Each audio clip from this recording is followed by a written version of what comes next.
everyone. Today we will read Class 8 It So Happened book, Chapter 3 The Selfish Giant. And we will read this chapter summary in Hindi. Let's start. Video को and तक जरूर देखना. Chapter 3 the selfish giant. दानव के बाग में बच्चे. प्रतिदिन दोपहर बाद बच्चे दानव के बाग में खेलते थे. वे स्कूल से आते हुए ऐसा करते थे. यह बड़ा तथा सुंदर बाग था. इसमें नरम घास थी. इसमें फलों के पेड़ थे जिस पे मीठे फल लगते थे. यहाँ पक्षी मीठा गाते थे. इसमें खेलकर बच्चे खुश थे. दानव की वापसी.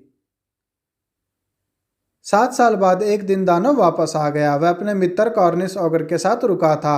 उसने बच्चों को अपने बाग में खेलते देखा. बच्चे उसे देखते ही भाग गए. उसने कहा कि यह उसका अपना बाग था.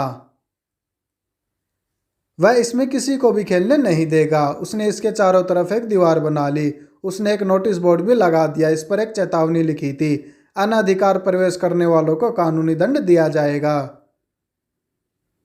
बच्चों के लिए खेलने का कोई अन्य स्थान नहीं था. वे ऊंची दीवारों के चारों तरफ घूमते थे. वे अंदर वाले सुंदर बाग के बारे में बातें किया करते थे. बसंत का मौसम आ गया. कलियां और छोटे छोटे पक्षी आ गए. परंतु दानव के बाग में शीत ऋतु थी. पक्षियों ने नहीं गाया क्योंकि वहां बच्चे नहीं थे. एक बार एक सुंदर फूल घास के ऊपर आया.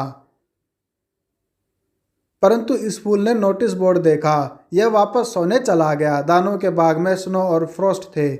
इसमें हर एक वस्तु सफेद दिखाई देती थी. फिर उत्तरी हवाई. यह उनके साथ रुक गई और ओले भी गिरे.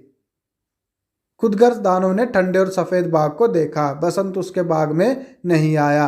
पतझड़ में सुनहरे फल थे परंतु यह उसके बाग में नहीं आया.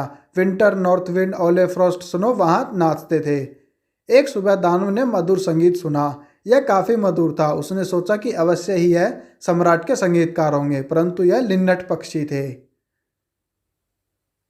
वह उसकी खिड़की के बाहर गा रही थी. दानव को इसका गाना काफी मधुर लगा. फिर ओले गिरना बंद हो गए. उत्तरी हवा रुक गई. दानव ने अनुभव किया कि बसंत आ गया है. दानव ने एक अति सुंदर दृश्य देखा. बच्चे एक छोटे से छेद में से उसके बाग में घुस आए थे. वे पेड़ों की टहनियों पर बैठे थे. उन्हें पाकर पेड़ भी काफी खुश थे. वे पेड़ अब खिल गए थे.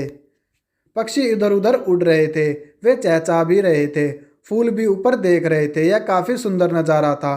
परंतु एक कोने में अब भी शीतकाल था. एक कोने में एक छोटा बच्चा खड़ा था. वह पेड़ों की टहनियों पर नहीं चढ़ सकता था. वह रो रहा था और इधर उधर घूम रहा था. उत्तरी हवा चल रही थी और बिजली भी गरज रही थी. पेड़ ने बच्चों को चढ़ने के लिए कहा. पेड़ ने अपनी टहनी को नीचे झुका दिया परंतु बच्चा चढ़ नहीं सका. इस दृश्य को देखकर दानव का दिल पिघल गया. उसने कहा कि वह वास्तव में खुदगर्ज है. उसने यह भी कहा कि वह समझ गया कि बसंत क्यों नहीं आया. वह उस छोटे बच्चे को पेड़ पर चढ़ाना चाहता था. उसने कहा कि वह उस दीवार को भी गिरा देगा. हमेशा के लिए उसका बाग बच्चों का खेल का मैदान बनेगा. जो कुछ उसने किया था उसके लिए उसे दुख था. जब बच्चों ने दानव को देखा तो वे दौड़ गए. बाग फिर शीतकाल बन गया. केवल छोटा बच्चा नहीं दौड़ा. वह रो रहा था. उसने दानव को आते नहीं देखा. दानव ने उस बालक को पेड़ पर बैठा दिया. दूसरे बच्चों ने देखा कि दानव दुष्ट नहीं है तो वे दौड़ते हुए वापस आ गए. उनके साथ बसंत भी आ गया.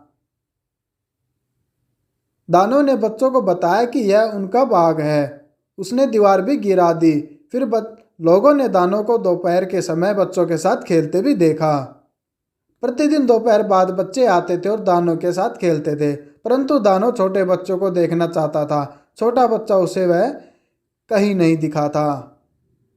वर्षों गुजर गए थे और दानव काफी कमजोर हो गया था. वह बच्चों को खेलते देखता था.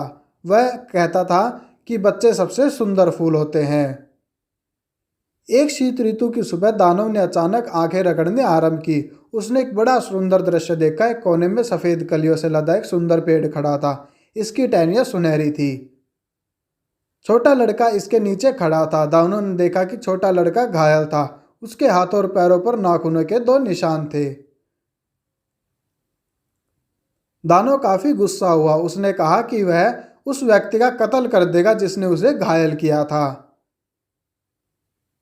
परंतु लड़के ने दानव को बताया कि वे घाव प्यार के थे। दानव ने लड़के से एकदम पूछा कि तुम कौन हो। फिर एक अद्भुत भय दानव पर छा गया था।